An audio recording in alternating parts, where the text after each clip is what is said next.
शफाली शफाली शफाली, क्या है ये शफाली वर्मा? कौन है ये शफाली वर्मा? भाई कुछ इसी तरीके की बातें थी जब ये इंटरनेशनल क्रिकेट में खेलने आई थी और मैंने उससे थोड़ी समय पहले इनको डोमेस्टिक क्रिकेट में देखा था। लेकिन वहां से चलते चलते जिस तरीके से इन्होंने एक अपना इम्प्रेशन बनाया ना कि लंबा शॉट खेलती हैं, बड़ा शॉट खेलती हैं, अब ये इन्हीं के हाथ में है कि हम इनके बारे में क्या सोचें, तभी तो बता पाएंगे ना क्या है ये शफाली वर्मा, कौन है ये शफाली वर्मा।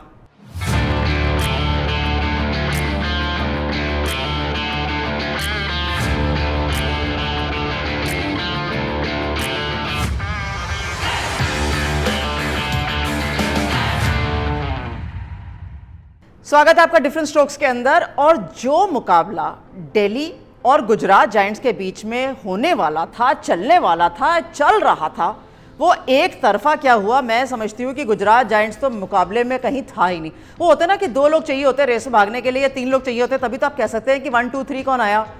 पर जो मुकाबला दिल्ली और गुजरात के बीच में था ना, वहाँ सिर्फ एक ही विजेता था, दूसरी टीम तो सिर्फ कंपटीशन के लिए भाग रही थी। इस तरीके का खेल चला था जब पहली गेंद डली मैच की। भाई जब सिक्का उछला तो स्नेह राणा कप्तान ने कहा हम कुछ बदलाव के साथ जाएंगे, लेकिन हम पहले रन्स बोर्ड पे डालेंगे। भाई बहुत बढ़िया, रन्स डालिए। लेकिन जब उन्होंने टीम बताई तो उन्होंने कहा सोफिया डंकली वही खिलाड़ी हैं जिन्होंने पिछले मुकाबले में गुजरात जायंट्स के लिए जीत हासिल कराई थी बल्ले के साथ, फास्टेस्ट हाफ सेंचुरी लगाई थी टाटा WPL की अभी तक। और ये था कि वो तो खेलेंगे ही है, लेकिन क्या लॉरा वुल्फार्ड टीम के अंदर आ पाएंगी या नहीं, क्योंकि लॉरा वुल्फार्ड न्यू साइनी है, कप्तान बेथ मूनी की जगह वुल्फार्ड को रिप्लेस किया गया है, हालांकि कप्तान स्नेह राणा है। तो जब उन्होंने बोला कि सोफिया डंकली बाहर हैं, लॉरा वुल्फार्ड अंदर हैं और एक जॉर्जिया वेरहम भी वापस आई हैं खेलने के लिए, तो ये समझ सा नहीं आया। चलिए, लेकिन सोचा कि कुछ गेम प्लान है तो उसके साथ चलते हैं। लेकिन जो रणनीति उनकी थी वो तो पहले 5 ओवरों के अंदर ऐसी लगी कि शायद ये सोच के साथ तो कोई भी टीम नहीं उतरा होगा, लेकिन जो मारिजान काप ने जिस तरीके से गेंदबाजी करनी शुरू की और जिस तरीके से गुजरात जायंट्स बल्लेबाजी करता हुआ नजर आया, आई एम सो श्योर कि ये सिर्फ मैं या बाकी लोग जो मैदान में मैच देख रहे थे ये नहीं सोच रहे होंगे, वो ये सोच रहे होंगे कि क्यों, किस लिए। अगर आपने सोफिया डंकली को नहीं खिलाना था, मतलब क्या कारण था सोफिया डंकली को ना खिलाने का? लॉरा वुल्फार्ड को खिलाना है, बिल्कुल खिलाइए, लेकिन सोफिया डंकली बाहर कैसे जा सकती है? आपको जॉर्जिया वेरहम को खिलाने की आवश्यकता थी ही नहीं। आप दोनों बल्लेबाजों को ऊपर खिलाते, एस मेघना की जगह एक युवा खिलाड़ी को अंदर लाते गेंदबाजी करने के लिए, तो बिल्कुल मैचअप परफेक्ट हो जाता आपका। हाँ, एक बाहर जाता तो क्या, बिटवीन किम गार्थ और एनाबेल सदरलैंड आप आराम से बाहर एक को भेज सकते थे। सबिनेनी मेघना की जगह एक युवा खिलाड़ी बतौर गेंदबाज आप अंदर कर सकते थे।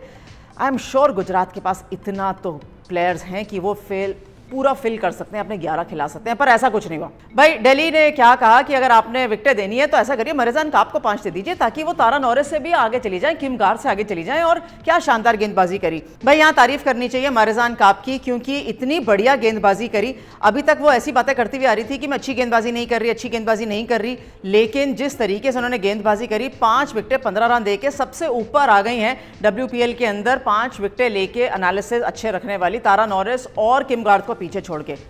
जब 5 विकेटें उन्होंने ले ली, शिखा पांडे ने 3 विकेटें ले ली, आराध्या यादव ने भी विकेट ले ली, तो कुछ बचा ही नहीं ना मुकाबले में। आप 105 रन बनाने के बाद भी, बोर्ड पे लगाने के बाद, ये तो नहीं एक्सपेक्ट कर सकते कि दिल्ली कैपिटल्स 104 से अधिक से कम रनों पे आउट हो जाएगी।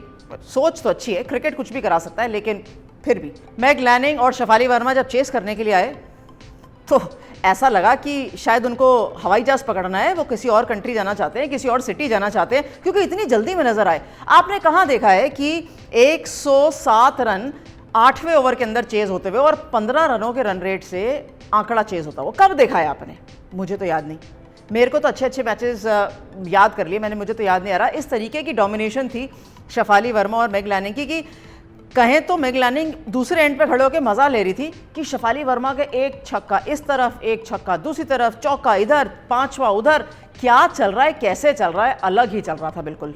भाई बहुत मजा आया देखकर शफाली वर्मा की इनिंग्स, इनफैक्ट मेग लैनिंग और दिल्ली कैपिटल्स को ये जीत देखते हुए, क्योंकि वो कहते हैं ना डोमिनेशन, डेमोलिशन, सब कुछ था इसके अंदर, डिस्ट्रक्शन थी गेंदबाजों के लिए। जिस तरीके से खास तौर पर शफाली वर्मा ने गेंदबाजों को की पिटाई करी, मैं पीटना कहने वाली थी, लेकिन जिस तरीके से पिटाई करी। खैर, Delhi Capitals back to winning ways, अपने 2 अंक उन्होंने बैग में पक्के किए हैं। अब वो वापस अपने स्थान पर, कम से कम एक मैच हारने के बाद थोड़ा सा लग रहा होगा क्या करेंगे, लेकिन वो वापस लीडर बोर्ड पे अभी 2nd नंबर पर है। Mumbai Indians top of the table है। Have you ever heard of the Big Daddy? Join this platform to win prizes on live sports. There is one single wallet. Once you deposit the amount, you can choose from any live casino, sports or slot games. We have curated selection of Indian casino games like Andar Bahar, 2020 cricket, Bollywood casino, Teen Patti and much more. Click on the link in the description to join the Big Daddy and avail a 3% cashback as joining bonus. Join now. अब क्योंकि हम Mumbai Indians की बात ही कर रहे हैं तो अब जो अगला मुकाबला आने वाला है वो मुंबई इंडियंस का ही है, लेकिन उनके सामने रहेगी यूपी वॉरियर्स। अभी तक ये दोनों टीमें आमने सामने रही नहीं है। सीसीआई के मैदान में मुकाबला रहेगा तो यूपी वॉरियर्स भी जीत के आ रही है, मुंबई इंडियंस तो जीत ही रही है। तो मैं उन पर नज़र नहीं लगा रही, पर अभी तो आंकड़े बता रही हूँ। तो अब क्या देखने को मिल सकता है? क्या बैटिंग अच्छी कंपटीशन देखने को मिलेगा, बॉलिंग अच्छा कंपटीशन देखने को मिलेगा? कौन से रहेंगे मैचअप्स? मेरे हिसाब से इस मुकाबले में सबसे ज़्यादा मैचअप है क्योंकि दोनों टीमें बहुत स्ट्रॉन्ग है। अब नज़र डालते हैं कि मैचअप्स कौन से रहेंगे। मुझे लगता है हेली मैथ्यूज़ का अंजलि सरवनी के सामने अच्छा मैचअप रहेगा क्योंकि हेली अच्छे फॉर्म में है। Left arm seamer Anjali Sarvani परेशान कर सकते हैं, ये मुझे लगता है पहला मैचअप है। दूसरा मैचअप नैटली सिवर ब्रंट के सामने रहेंगी सोफी एकल्स्टन। दोनों इंग्लैंड के खिलाड़ी हैं, दोनों एक दूसरे को बहुत अच्छे से जानते हैं, ये दूसरा मैचअप है। तीसरा मैचअप मुझे लगता है हरमनप्रीत कौर और दीप्ति शर्मा का, ये भी दोनों एक दूसरे को बहुत अच्छे से जानते हैं। अगर ये तीनों खिलाड़ी आमने सामने रहेंगे तो कौन बाजी मार जाएगा वो हम मैच में डिस्कस करेंगे मैच के बाद। और ऐसा नहीं है कि यूपी वॉरियर्स की बैटिंग आएगी, अभी एलिसा हीली हैं, इन्होंने भी बहुत बढ़िया रन्स बनाए थे तो ये शानदार फॉर्म में है। तो इनके सामने मुझे लगता है इसी वोंग जिन्होंने बहुत प्रभावित किया अपनी गेंदबाजी से, मुझे लगता है कि जब ये गेंदबाजी करेंगी तो कुछ कंपटीशन, कुछ कॉन्टेस्ट होना चाहिए। एक और तालिया मिग्रा और साइका इशाक। भाई साइका इशाक अभी पर्पल कैप होल्डर हैं और बहुत बढ़िया गेंदबाजी कर रही हैं। सामने तालिया मिग्रा भी हैं, बहुत लंबे शॉट्स लगाती हैं और खैर सीसीआई का मैदान भी बहुत बड़ा नहीं है तालिया मिग्रा के लिए, तो ये एक और मैचअप है। और देविका वैद्या, भाई इन्होंने सलामी बल्लेबाजी करी है, बहुत बढ़िया फॉर्म दिखाया है। एक स्थान जो सोच रहे थे हीली के साथ कौन बैटिंग कर सकता है, वो देविका वैद्या ने बोला है कि मैं करूंगी। मुझे लगता है कि वहां कोई बदलाव होने की उम्मीद नहीं है। तो देविका वैद्या के सामने पूजा वस्त्रकर का एक मैचअप है। कौन मुकाबला जीतेगा, कौन मुकाबला हारेगा? क्या साइका इशाक के सिर पे पर्पल कैप रहेगी मुकाबले के बाद, या आपको लगता है कि एक और 5 ओवर स्पेल या 6 ओवर स्पेल या कोई एक अच्छा स्पेल देखने को मिल सकता है साइका इशाक को चैलेंज करने के लिए? आपको क्या लगता है? आप ज़रूर बताइएगा।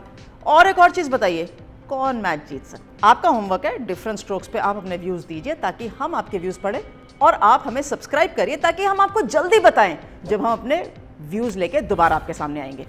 Thanks for watching different strokes.